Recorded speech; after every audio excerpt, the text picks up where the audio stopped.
দেখুন এই ধরনের সমস্যার সমাধানগুলো কিভাবে করবেন।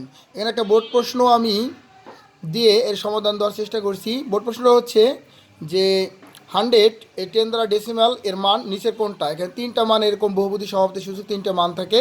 তো সেখান থেকে একটা দুটো বা তিনটা যে কোনো অ্যান্সার হতে পারে। তো আমাকে এই ডেসিমাল থেকে বাইনারি, অক্টাল, হেক্সাডেসিমাল তিন ধরনেরই কিন্তু করে দেখতে হবে আজ আসলে এটা অ্যান্সার কোনটা, কারণ এমনি দেখে কিন্তু বোঝা যাবে না। তো সেই ক্ষেত্রে আমি এখানে 100কে যে 2 দ্বারা ভাগ করে বাক্সেসগুলো এই যে রেখে দিছি এবং নিচ থেকে উপর দিকে সাজিয়ে এনে দেখছি যে এটার সাথে মিলে যায়। তার মানে 100-এর বাইনারি কিন্তু এখানে হবে এটা।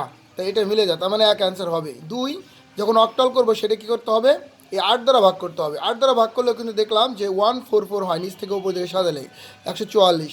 তাহলে এটাও আমাদের অ্যাকসেপ্টেবল। আর হেক্সাডেসিমাল করলে এরকম 16 দ্বারা ভাগ করে 64 হবে। তো এইরকম প্রশ্ন আসলে এইভাবে সমাধান করতে হবে এবং ভালো লাগলে লাইক কমেন্ট শেয়ার করতে হবে।